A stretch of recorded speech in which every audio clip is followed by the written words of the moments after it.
Aïe aïe, les amis, il faut absolument que je vous raconte la dinguerie qui m'est arrivée ici, à Séoul, et qui illustre à la perfection la célèbre maxime être là, au bon endroit, au bon moment. Vous allez voir, c'est une folie. Je m'en remets toujours pas une semaine plus tard.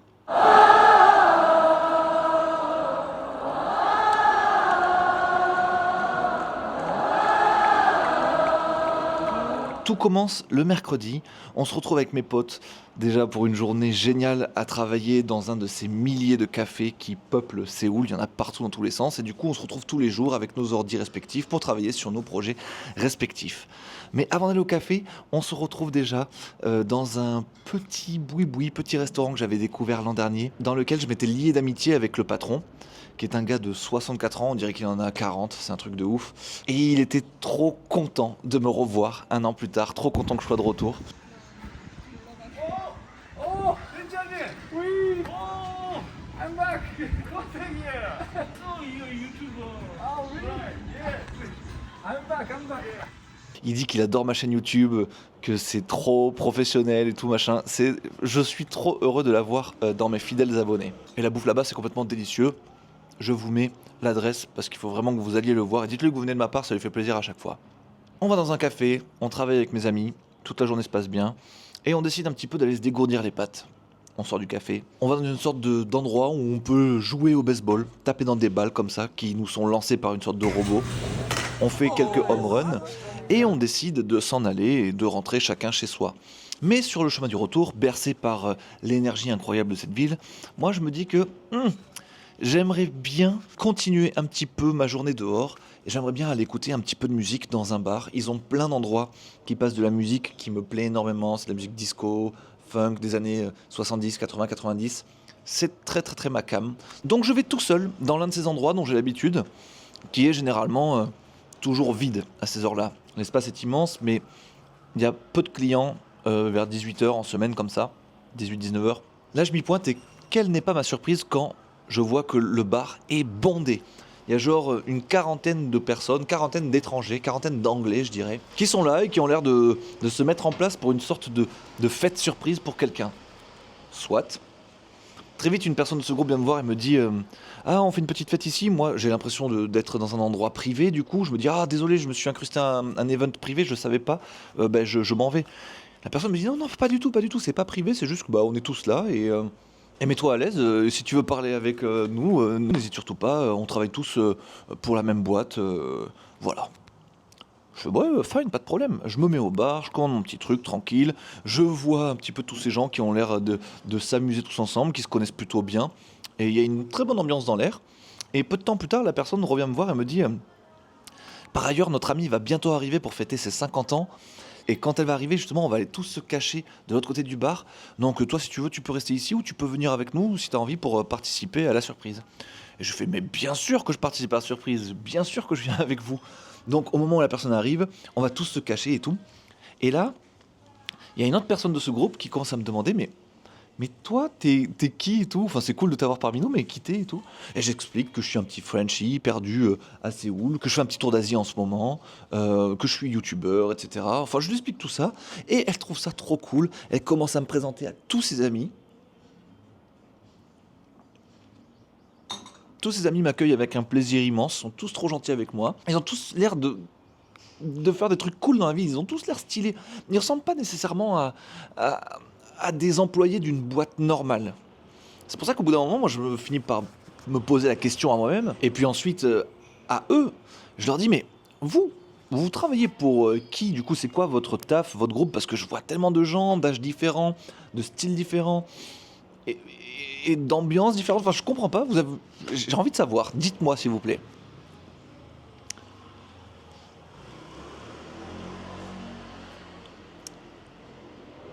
C'est là que les amis commencent le rêve éveillé. La dame qui s'occupe super bien de moi jusque-là et qui me présente à tout le monde et tout, elle me dit ah bah oui, bah nous, est-ce que tu connais le groupe Coldplay? Je dis oui, bien sûr, c'est un groupe mondialement connu. Je connais pas toutes leurs chansons ni rien, mais je connais le groupe de nom, quoi. Elle me dit bah voilà, ben nous on est les techniciens de Coldplay. Coldplay est là pour une semaine en Corée, on joue tous les soirs. Et là, ce soir, c'est l'anniversaire d'une amie, donc on fête son anniversaire surprise dans le bar. On est environ un quart des effectifs dans le bar. Sinon, on est généralement 200 techniciens à gérer le concert de Coldplay. Là, je marque une petite pause, je fais « Ah ouais, ah c'est stylé, c'est cool !» Et je commence à mieux comprendre pourquoi ils ont tous l'air d'être artistes, tous l'air de faire des trucs un peu fous. C'est parce qu'aucune des personnes qui ne sont là ne fait un métier conventionnel, n'a une vie conventionnelle. Et ça me rappelle ces belles années où moi-même j'étais musicien, où moi-même je faisais des petites tournées, où moi-même je vivais comme ça, en autarcie, avec ta petite famille nomade comme ça. T'es avec eux tout le temps, tu kiffes avec eux en permanence. C'est la vie de musicien, de technicien, d'artiste, de scène, quoi. Et là, c'est ni plus ni moins que le crew d'un des plus grands groupes au monde du moment. La femme dont c'est l'anniversaire arrive, c'est hyper touchant, hyper émouvant, elle n'en revient pas. Soi-disant elle a 50 ans, moi j'ai l'impression qu'elle en a 25, elle paraît si jeune, je suis choqué. La soirée commence, tout le monde continue de parler, on continue de m'introduire à tout le monde à tel point qu'à un moment, Benjamin c'est devenu une star dans la soirée quoi. Ah, you are Benjamin, I heard about you. Trop drôle, trop cool. Moi je suis juste un pélo perdu, hein. Et vraiment, je suis rien dans ce pays, dans ce monde, dans ce bar, dans leur imaginaire, dans leur histoire, je ne suis rien. Je suis juste le gars perdu qui a été OK pour venir se cacher avec eux et participer à leur fête. Donc tout se passe, je passe 3-4 heures dans ce bar à parler avec tout le monde, à boire avec tout le monde, oui, j'ai bu plus que de raison ce soir-là.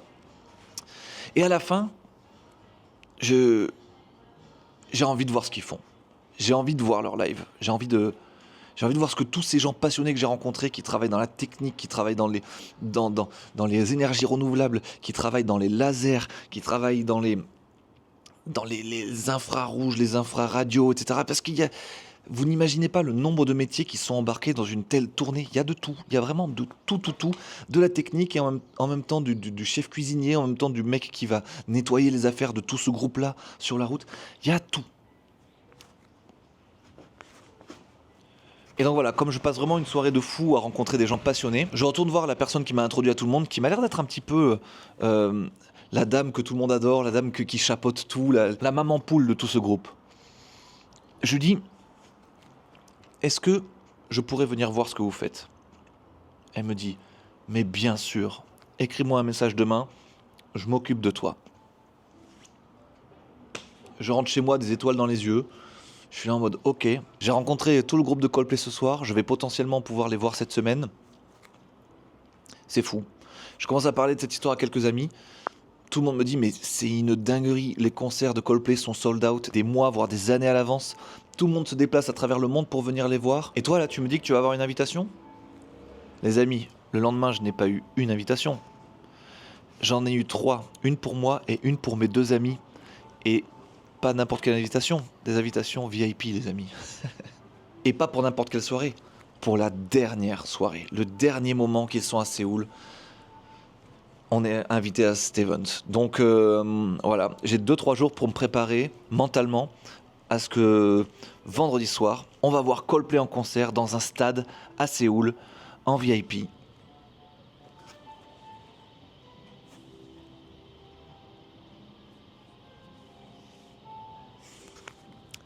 Vous comprenez pourquoi je vous dis être là au bon endroit, au bon moment ? Vraiment, hein, j'ai pas fait grand chose ce soir-là, à part juste être heureux de parler avec des gens passionnés. Et je pense que ça, c'est ce qui nous a un petit peu liés à tous et qui nous a fait nous apprécier assez rapidement. C'est qu'ils ont vu que moi-même, j'étais quelqu'un de passionné, que j'allais à fond dans ce que j'entreprends. Et eux-mêmes, ils ont dédié leur vie à leur art. C'est des carrières pas nécessairement faciles. Avant d'arriver à ce degré, avant d'arriver à ce niveau-là et d'être un technicien pour Coldplay, t'as potentiellement une vie... pas de tout repos, pas conventionnel, avec tout son lot de difficultés, de prise de risque et tout.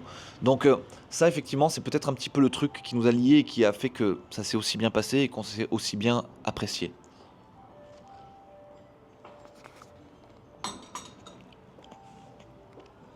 Le vendredi arrive, on se prépare avec mes 2 potes, on prend le taxi, on va au stade. Là, il faut que je fasse la queue. Je dis bonjour, je suis Benjamin, normalement j'ai des invitations, on me dit oui, on me tend une enveloppe, à l'intérieur il y a les 3 tickets et il y a 3 bracelets en plus pour participer à l'after party, c'est-à-dire la fête qu'ils vont faire une fois que le show sera terminé. Petite surprise en plus, j'étais pas du tout au courant, je savais pas. Et je suis là en mode, oh mais laisse tomber, mais c'est de la folie. Et ça se passe dans un hôtel, sur un rooftop d'un hôtel assez select, qui donne vue sur le plus beau quartier de Séoul, ou en tout cas celui où il y a le plus d'activités. La journée ne fait que commencer, mais s'annonce bien longue. On va dans l'arène, on se pose, nickel, trop bien, il fait une journée magnifique. Je dis à la personne qui m'a invité que nous sommes arrivés, elle vient nous chercher. Elle vient nous chercher, là on est assis, elle traverse tout le stade, elle vient nous chercher. Et elle nous fait visiter tout ce qui se passe en dessous de la scène. Et en dessous de la scène, les amis, il y a un monde entier. Il y a de tout. Il y a des hamacs, il y a des machines, il y a des gens. Ça bouillonne dans tous les sens. Il y a tous les gens qui font que le concert peut se dérouler dans de bonnes conditions. Tous les gens qui s'occupent des guitares du premier guitariste, il y a tous les gens qui s'occupent des basses de l'autre. Il y a une personne dont le rôle, c'est d'accorder le piano du chanteur tout le temps, à toutes les dates, tous les concerts, à n'importe quel moment. Et on rencontre toutes ces personnes-là. Je revois plein d'amis que j'avais vus au bar plus tôt dans la semaine. Et voilà, on explore tout ça. On voit toutes les machines, on finit le tour, on retourne s'asseoir. Merci beaucoup, beaucoup à la personne qui m'a invité ici. Je mets pas d'image, je mets pas de tête, je sais pas à quel point c'est confidentiel ce que je vous raconte. Ce que je veux vous partager, c'est juste l'aventure que ça a été, la folie, et je veux mettre personne dans l'embarras. Donc je vais pas citer de nom, je mets pas d'image, etc. Bon, et arrive ce qui doit arriver, le concert débute. De base, je suis pas un grand fan de Coldplay, je pense. Enfin, j'ai jamais vraiment donné de l'oreille à ce groupe. Et là, ça commence. Je suis soufflé, époustouflé, plaqué à mon siège comme ça en arrière, tellement c'est de la folie tout ce qui se passe. Des lumières dans tous les sens. On a tous des bracelets qui réagissent en fonction de là où on se trouve dans le public, qui s'allument à des moments stratégiques sur la musique, etc. Et ça multiplié par 55 000 personnes, c'est de la folie. Le public coréen, d'une mignonnerie sans précédent, ils dansent tous, ils sont dans leur monde, ils sont trop heureux, ils respectent les espaces, etc. Ils sont trop cool. Le show, c'est fou. Le chanteur, Chris, c'est un humain qui a l'air extraordinaire. Il t'embarque avec lui dans son voyage et t'as juste envie de suivre, quoi, c'est fou.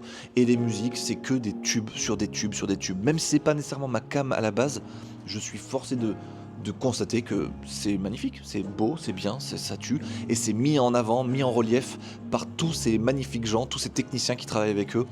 Donc le concert, c'est la branlée. Je pleure 2 fois dans le concert, à des moments où l'émotion me submerge tellement c'est fort. Des feux d'artifice qui partent et tout machin, t'es là, tu fais bon. Ok, c'est bon, j'ai compris.